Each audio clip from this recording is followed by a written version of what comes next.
I am Ankita Sharma. I work here in Ajay Kumar Garg Engineering College as an assistant professor in EC department. So today we are going to discuss about cryptography. This will be our lecture number 5, complex topic number 5 under the code KEC 063 of the subject data communication networks.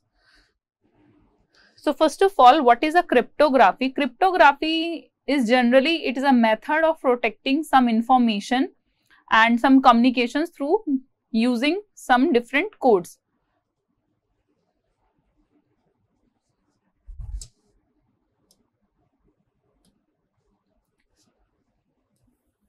So cryptography is kind of a technique by which we can protect our codes or our data from outside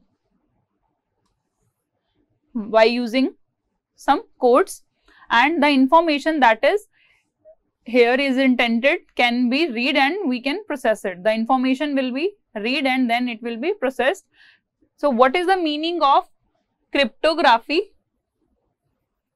So if I divide these two words, so crypt, here the prefix crypt means hidden or vault. Suppose I have hide something to protect it, that is crypt, or vault, like we put our some documents in vault to save them. And the suffix graphy means writing. So cryptography combined means writing something and hiding it. So cryptography is just referring to secure the information and the communication techniques that we derive from some mathematical concepts and after doing some set of calculations. So cryptography refers to secure information and communication techniques derived from mathematical concepts and a rule-based calculations and algorithms. So we'll be discussing it lately here. Cryptography generally means that if you remember, if you are using WhatsApp, in WhatsApp also we have encryption and decryption as well. So encryption here describes that if I want to encrypt my data, there is some data and I just want to make sure that that data is secured from some scams, some spams or everything. So it will be encrypted, and at the receiver side that particularly encrypted data will be decrypted, because at the level of encryption some codes or some letters or some numbers are encrypted. They are replaced by certain numbers that are already fixed, and that encryption key will be transferred to the receiver side. So cryptography techniques, there are few techniques which are related to cryptography.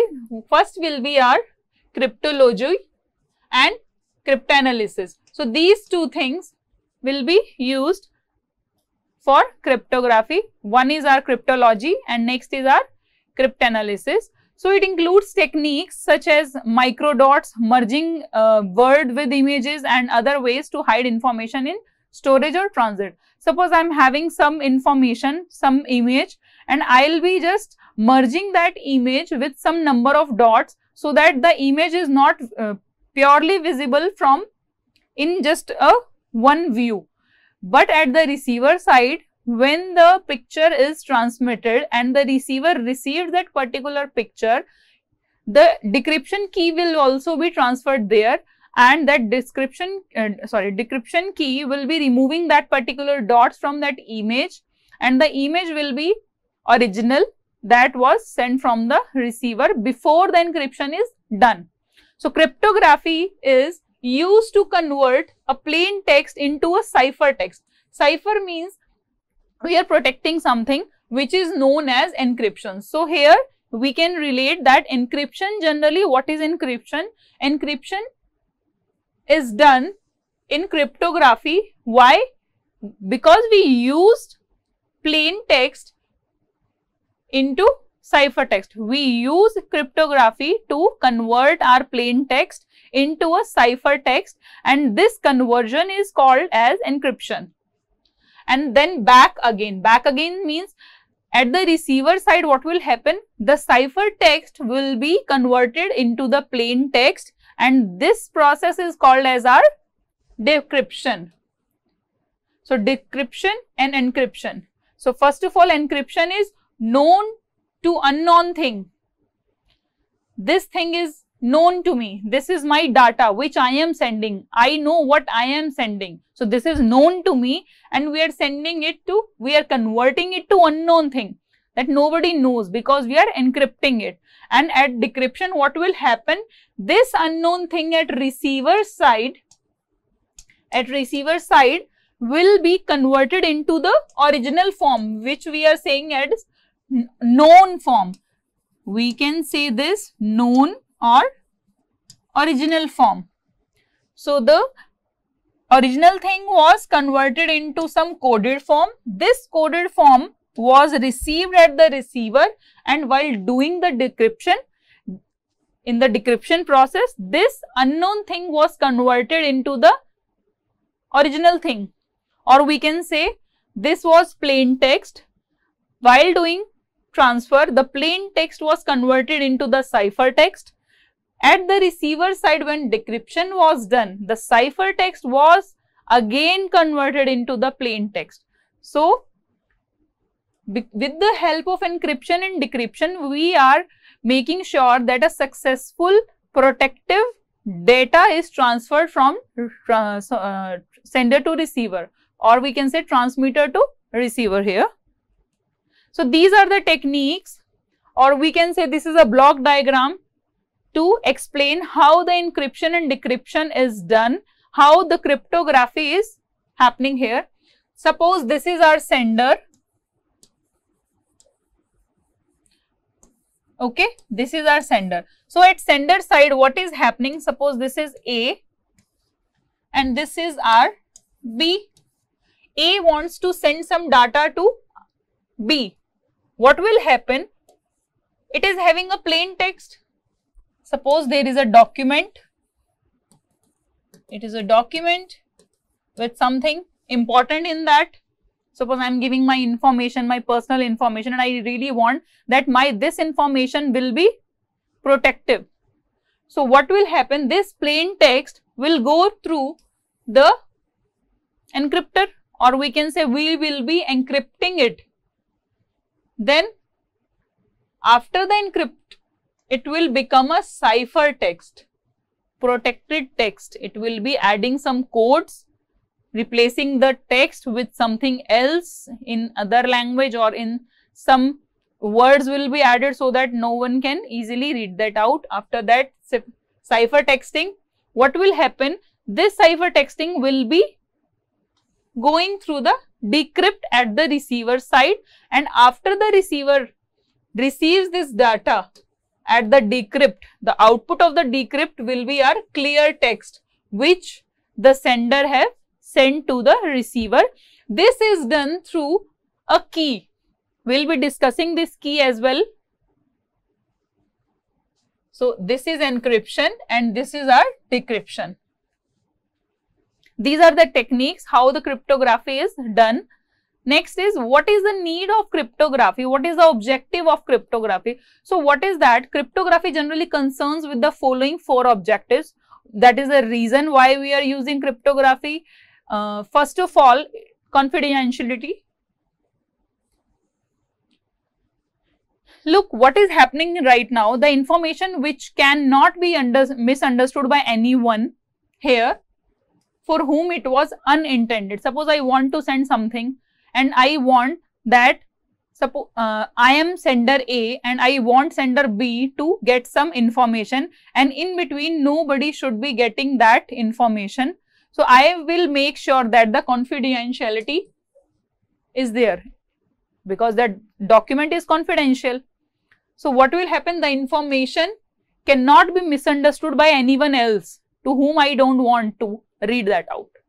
Next is integrity. Integrity is important for information. So information cannot be altered.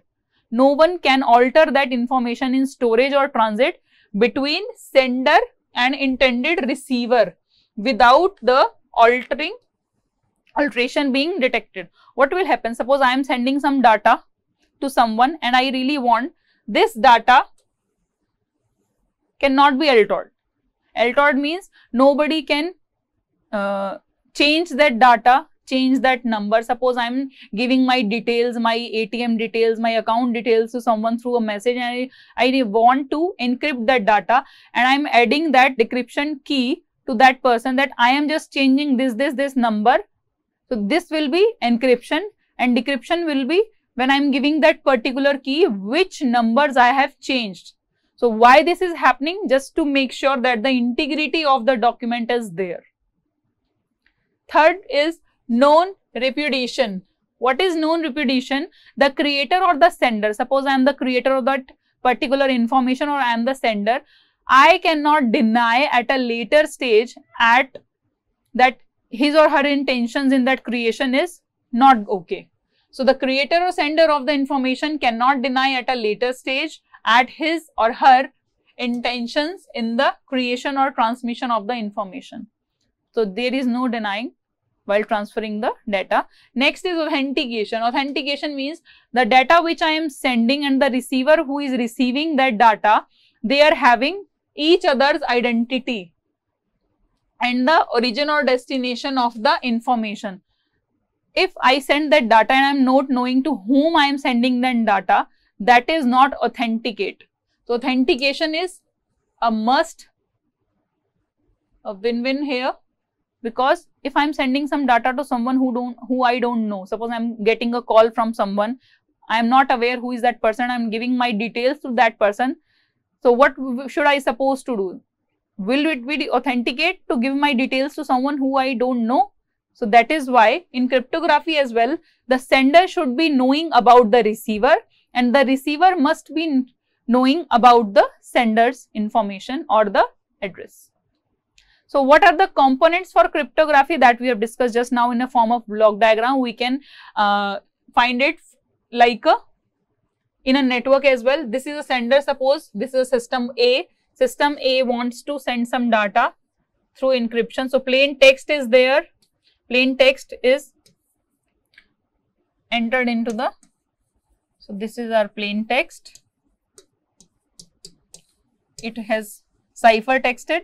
After the cipher text, decryption was done, and after the decryption, plain text was the output of the decryption and it was received by the receiver for which it was meant. These are the categories. Here are two types of categories for cryptography. So cryptography is done in two forms. One is our symmetric key and one is our asymmetric key, or we can say the other name of symmetric key is secret key and asymmetric key is public key. So first of all, symmetric key, what will happen in symmetric key? Suppose Alice wants to send some data to Bob. This is a private connection, one-to-one is happening. Alice is sending a plain text. This plain text will be entering the encryption, and after this encryption, a secret key will be added at the encryption, and this secret key is known to sender and to our receiver as well. So this secret key is known to sender as well as the receiver. Then what will happen when the encryption is done, decryption is done, and the receiver receives the plain text? This shared key was given to the decryption. Here the key added some contents to the plain text, and at the decryption, that particular secret key denotes which numbers were added or which alphabets were changed. So it will get the plain text which was sent at the starting. So in symmetric cryptography, the same key is used for sender and receiver. So the sender send the same key for encryption and the sender given the same key for decryption to the receiver. So in the symmetric key cryptography, the same key is used by the sender for encryption and the receiver for decryption. We can say this key is shared at both ends, at the sender side and at the receiver side. So in asymmetric key, what will happen? In asymmetric key, same, Alice wants to send some data to Bob. plain text is given to the encryption. Encryption will do ciphertexting and decryption. But in between, some keys are added that are asymmetric. Asymmetric means public key. The sender and the receiver, they both can have different keys. So what will happen here? So this is the private key, and this private key was shared publicly. Suppose this person has shared this particular key with few friends, just like we share our passwords of our Amazon, Hotstar, Netflix. We share that passwords, but that password is not particularly shared with only one person. It is not a private key. So we have just shared it with everyone. So anyone can access that particular network. So it is not encrypted. In that chance, what can happen? Anyone can share that network to other person also. So what will happen? This will not become a secret key for one-to-one interaction. So what will happen? This private key was given to the decryption box, and when the public key was shared to public, and from that encryption was done with the particular key. We will be covering some examples here also, so it will become more easy to understand. So key used in cryptography. In symmetric key cryptography, what are the outcomes of these two block discussions? So first thing, the keys which we are using in cryptography, this is a secret key. Secret key means this secret key is only known to the receiver and to the sender only. And in asymmetric key cryptography, what is happening? There is a private key. This private key is related to the receiver or the sender, and this public key is shared publicly. This was shared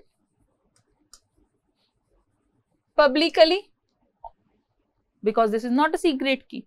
So this is the major difference between these two types of cryptographies. What is symmetric? Symmetric is having shared secret key, and asymmetric will be having public and private both keys. So it is not secured as compared to our symmetric key. So the comparison between these two categories, what is happening right now? Symmetric key cryptography. So Alice wants to send the data to Bob. What is happening here? Plain text, encryption, key is added here. What will the key do? Key will suppose lock the data.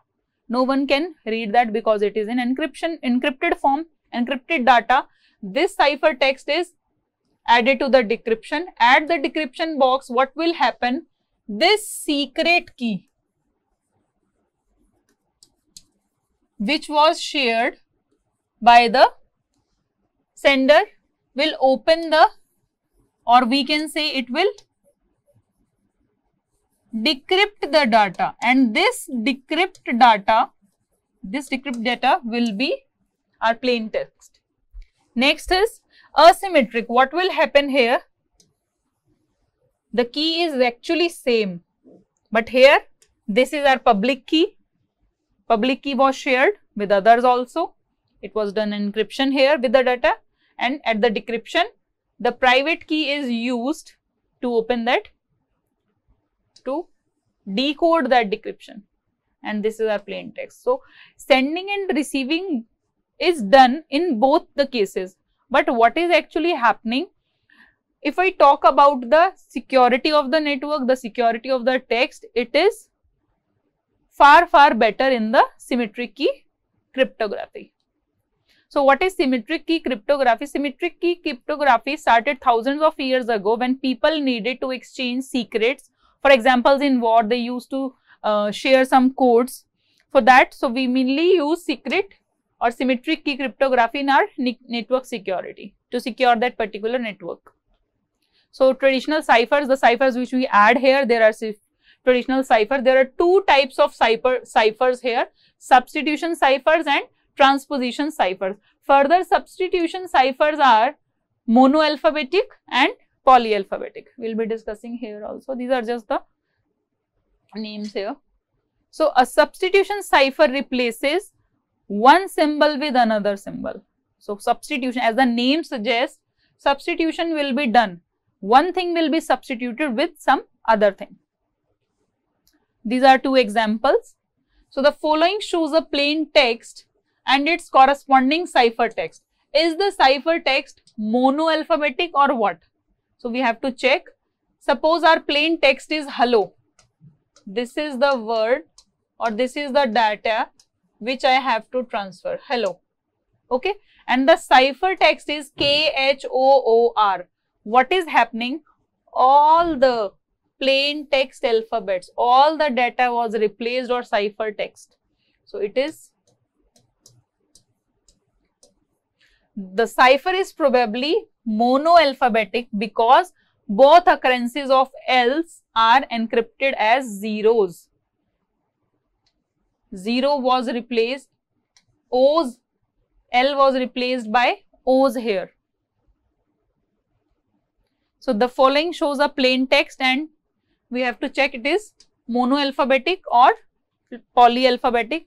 So hello and it is ABNZF. The ciphertext is not polyalphabetic because each occurrence of L is encrypted at different. Here L is ciphertext by Z and another L is ciphertext by N. So both L's are having different characters. So the first letter is encrypted as N and the second is as Z. So this is polyalphabetic when the same alphabets are given different texts. So types of cryptography we have discussed here, asymmetric and symmetric, or we can say single key or public key. Single key is symmetric cryptography. So symmetric cryptography generally is based on the use of just one key which is used to both encrypt and decrypt the messages. It is only private and secret key, private key or secret key. Next is our public key or asymmetric key cryptography. So asymmetric key is also known as public key cryptography. Here two keys are used to encrypt and decrypt. Both keys are private and public. So private key is also used and public key is also used. So this is a further block diagram. This is our secret key which is used for encryption and decryption both. This was some text and after the secret key is added, this was ciphertext and this ciphertext was at the decryption point with that particular secret key was again plain text is received here. So what is happening? Encryption is done, decryption is done, secret key, single secret key is used at the sender side and at the receiver side. Public key is here. In public key, what is happening? This is private key, this is public key. Okay. So at receiver side, there is some other key. At sender side, there is some another key, and at public side, it is another key. So sender is sending some data. This is encrypting with the help of some public key, and ciphertext data was fed to the decrypted plain text data with the help of this private key, and the recipient will get that plain data which was sent by the sender. So thank you so much.